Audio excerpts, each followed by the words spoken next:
The village of Willowmere lay tucked between green hills, where the days passed quietly and the seasons came without hurry.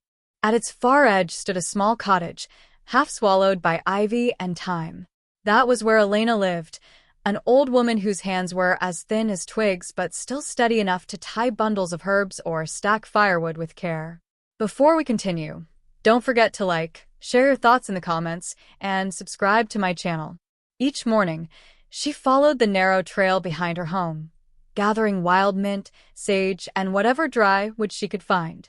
She would trade them in the village square for a loaf of bread or a cup of milk, enough to keep her alive another day. People liked her well enough, though few ever visited. She spoke little, smiled often, and never asked for more than she needed. One warm afternoon, the air heavy with dust and the sound of cicadas, Elena was walking home with her small basket when she noticed something strange, a dark shape lying by the roadside.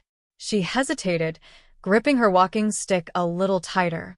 Many travelers passed through Willowmere, and not all were harmless. But as she drew closer, she saw that it was a man, his clothes torn and his skin streaked with dirt and sweat. He lay on his side, breathing shallowly. "Sir," she said softly. When he didn't answer, she knelt beside him. His lips were cracked, his face sunburned, and one of his boots had come apart at the heel. Elena reached for the small flask of water she always carried and poured a little between his lips. He stirred, coughed weakly, and opened his eyes, gray, tired eyes that looked at her as if from far away. "Drink," she whispered, helping him sit up. "Just a little. There, that's better." He drank slowly, then tried to speak. "Thank you. I haven't eaten since yesterday." Elena's heart tightened. In her basket was half a loaf of coarse bread, hard at the edges but still good.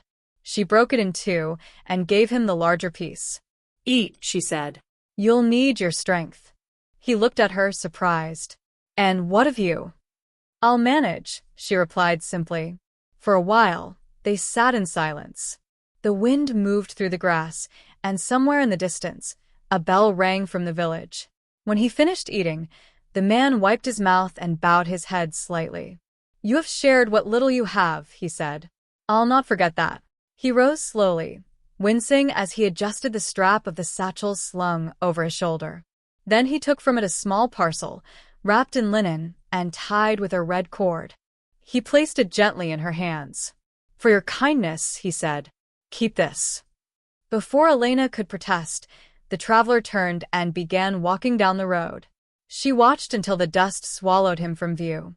Then she looked down at the bundle, puzzled. It was surprisingly light. Back at her cottage, she set the parcel on her table and untied the cord. Inside lay a silver bowl, small but elegant, its surface dulled by age.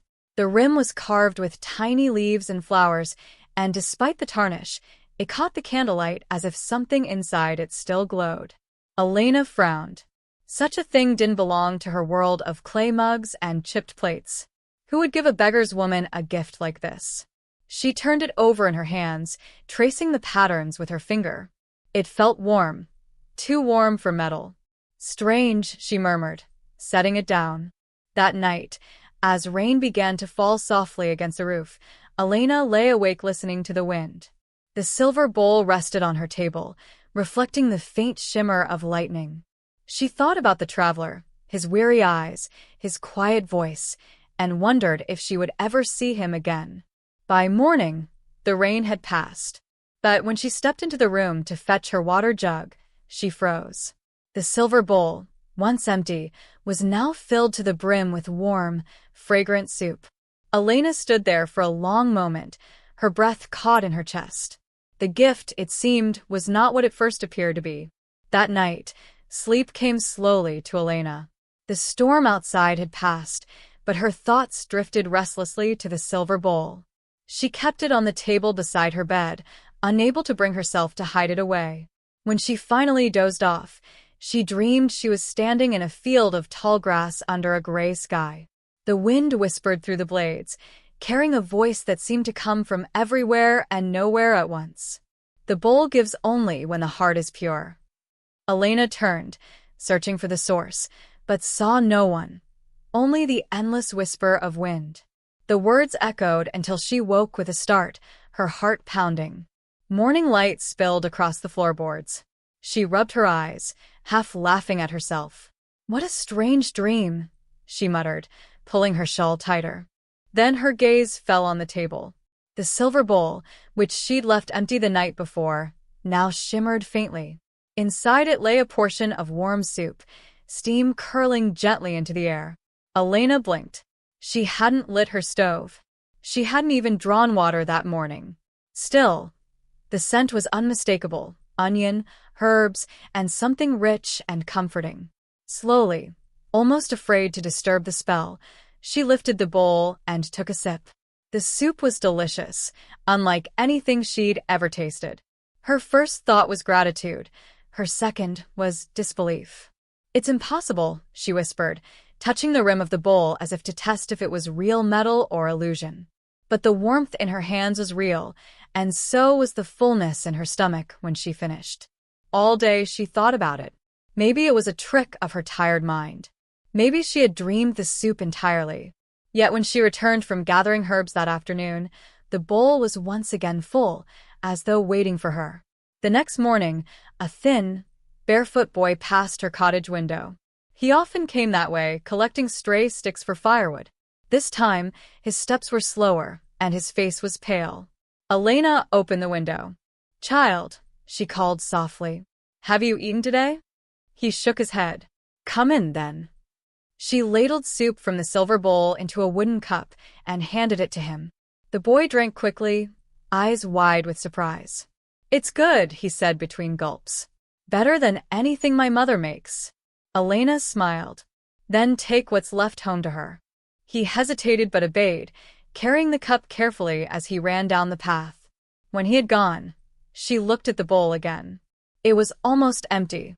For a moment, she felt a flicker of sadness, until she noticed something strange. By dawn the next day, the bowl was full again, brimming with the same golden soup. Days passed. Elena began to share meals with anyone who came to her door: weary travelers, hungry children, even suspicious neighbors who pretended they were just passing by. She never refused anyone, and somehow, the bowl never failed her. At first, people whispered kindly about her luck. Old Elena must have been blessed by the saints, they said. But as more came and none went hungry, the whispers grew sharper. Some said she'd made a bargain with spirits. Others insisted she'd stolen the bowl from a noble house and that it would bring misfortune. Elena ignored them. Her heart told her what the dream had meant. The bowl gave, yes, but only when the giving was done with love. So she kept feeding everyone who came, no matter the rumors, no matter the envy. The silver bowl remained on her small table, quietly glowing in the candlelight, as if it knew it had found the right pair of hands. The days grew shorter, and autumn crept into Willowmere with its cool breath and scent of falling leaves. The air outside Elena's cottage was filled with smoke from hearth fires and the faint chatter of the market down the road. She had fed so many mouths by now that her name was spoken across the village, sometimes with warmth, sometimes with suspicion. Most evenings, she would sit by candlelight, washing the silver bowl as carefully as if it were glass. She always cleaned it herself, never allowing anyone else to touch it. Though it still gleamed softly, she noticed one night that a thin layer of soot had settled into its carved rim. She fetched a bit of cloth, dipped it in warm water, and began to polish the edges. As she rubbed the metal, something caught the light, a series of faint scratches hidden beneath the tarnish. She leaned closer, holding the bowl near the candle flame. Slowly, words began to appear, etched so delicately she wondered how she'd never seen them before. "To my lost daughter, may this guide you home." Elena froze. For a moment, her breath seemed to stop. The words shimmered like a secret finally spoken aloud. She read them again, her heart hammering. "To my lost daughter." She sank into her chair, the bowl trembling in her hands. What daughter? Whose daughter? And why would a stranger have given her this, of all people? The fire crackled softly. Memories stirred, fragmented images she had long forgotten. The cry of a baby, a bright light in the dark, smoke curling into the sky, the feeling of being carried away by unfamiliar arms. She pressed her palms to her temples. "No," she whispered. "That was another life." But she couldn't ignore the message.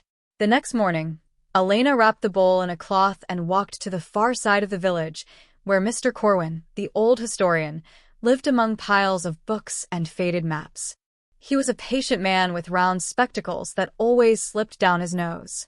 When she arrived, he looked up from his desk in surprise. "Elena, you've never visited me before. What brings you here?" She hesitated, unsure how much to reveal. "I need to know where this came from," she said finally, unwrapping the silver bowl. Mr. Corwin took it carefully, turning it in his hands. His brows furrowed. "Remarkable craftsmanship. I've seen metalwork like this only once before."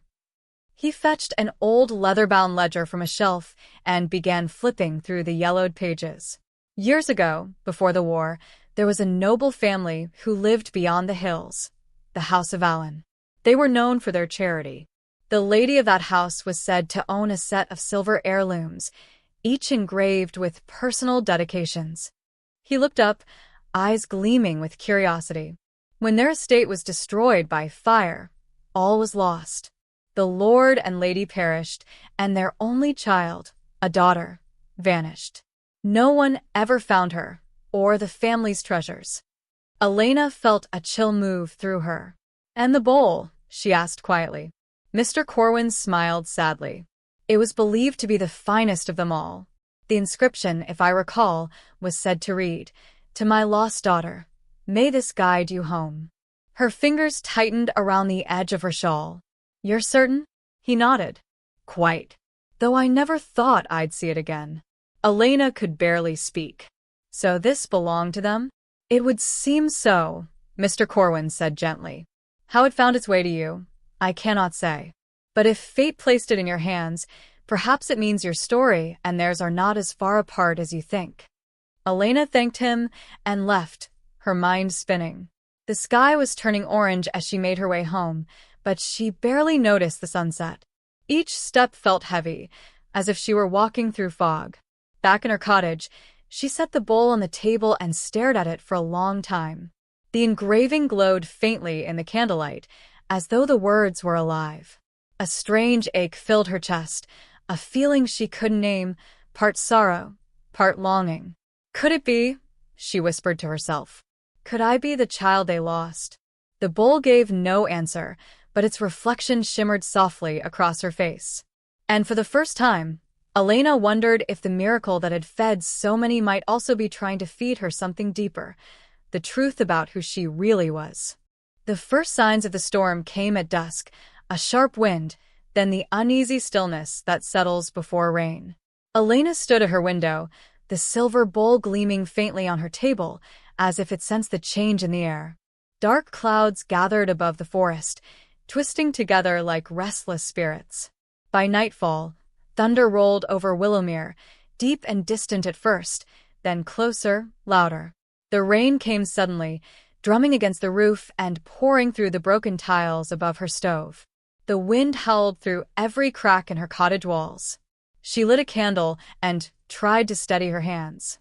Outside, she could hear voices, people shouting, children crying, doors slamming against the storm. Without thinking twice, she pulled on her shawl and unlatched her door. "Come in," she called into the rain. "Anyone who needs shelter, come in." Within minutes, 2 children appeared, drenched and shivering.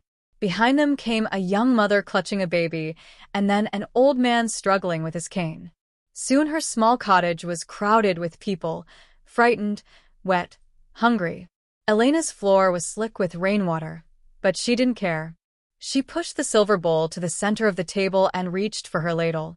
"Sit down, all of you," she said, her voice calm though her heart raced. "We'll find something warm to eat." She opened her pantry and found only a small loaf of bread, a handful of onions, and a few dry herbs. It wasn't nearly enough for everyone. Still, she cut the bread into pieces and placed them in the bowl. "Please," she whispered, "help me feed them." At first, nothing happened.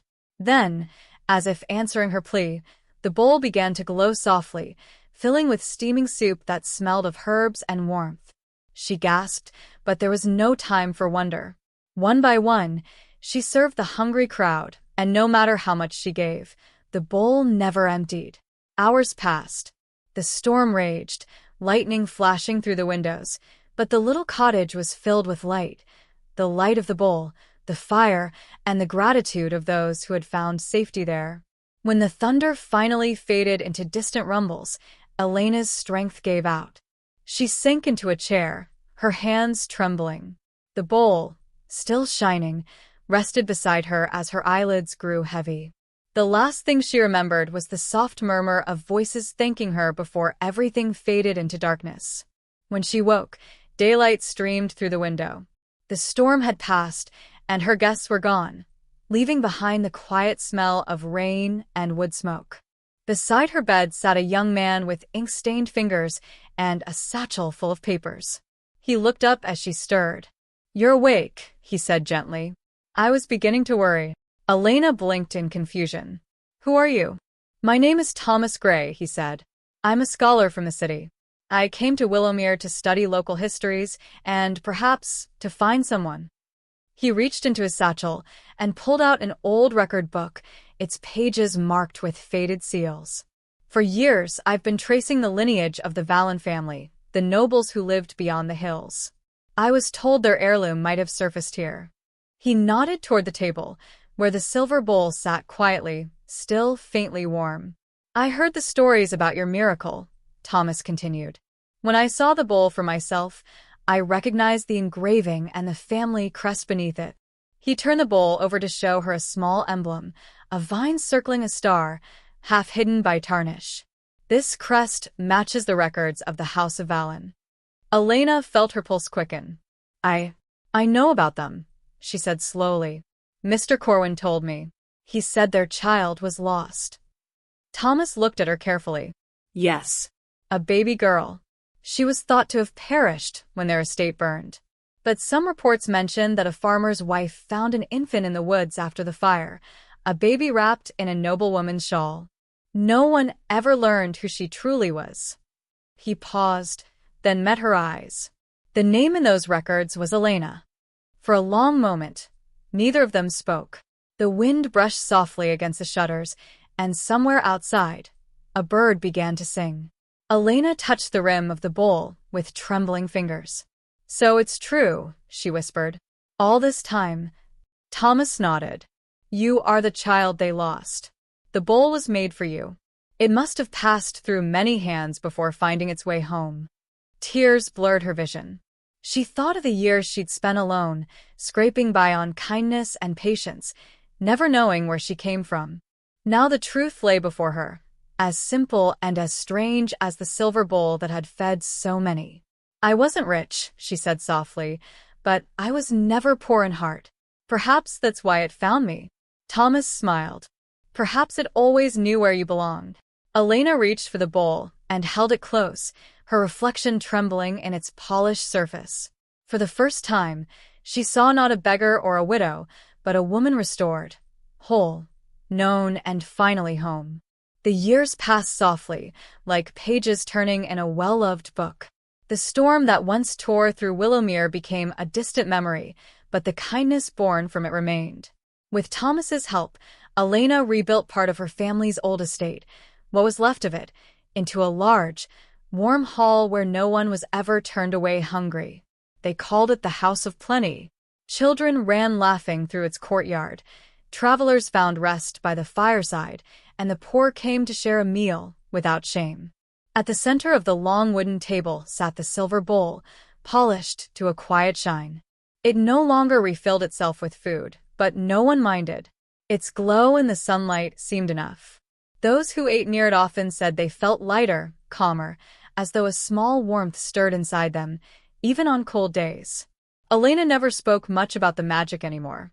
When people asked her about the bowl's power, she would only smile and say, "It gives what the heart already holds."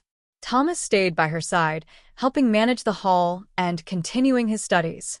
He often caught her standing by the window, watching the villagers with a soft, faraway look in her eyes. She seemed at peace, as if every lost piece of her life had found its place again. One evening, long after the soup hall had emptied and the candles were nearly out, Elena sat alone beside the silver bowl. The air was quiet except for the faint ticking of the old clock and the crackle of the fire. She rested her wrinkled hands on the table and closed her eyes. In the stillness, a familiar voice drifted through the room, gentle and clear, just as she had once heard it in her dreams. The bowl gives only when the heart is pure. A calm smile touched her lips. I know, she whispered. It was never the bowl. It was the giving. When the fire dimmed, she leaned back in her chair, her breathing slow and steady. By morning, Thomas found her there, peaceful, her hands folded neatly in her lap, the silver bowl beside her gleaming faintly in the dawn light. Word of her passing spread quickly through the village. People came from far and near to pay their respects, filling the hall with candles, flowers, and quiet tears. As the last of the mourners left, Thomas noticed something strange. The bowl had changed. Its bright surface had turned smooth and gray, like stone. Yet somehow, it looked even more beautiful than before, solid, eternal, as if it had taken root in the heart of the hall itself. From that day on, villagers swore that every morning, just as the sun rose over the hills, a soft scent of warm soup drifted through the air. It came from nowhere in particular, yet it filled the whole village. Some said it was the spirit of the woman who had fed them when they had nothing. Others said it was simply memory made warm again. But everyone agreed on one thing. The kindness of Elena of Willowmere lived on, carried in every act of generosity, every shared meal, every open door. And in the center of the old soup house, the stone bowl remained, a silent reminder of the truth she had learned long ago. The greatest magic is a pure heart that gives without expecting to receive. If you enjoyed The Secret of the Silver Bowl and love stories with heart, don't forget to like, share your thoughts in the comments, and subscribe to my channel, A Bite of Tasty Stories, for more tales that nourish the soul as much as the imagination.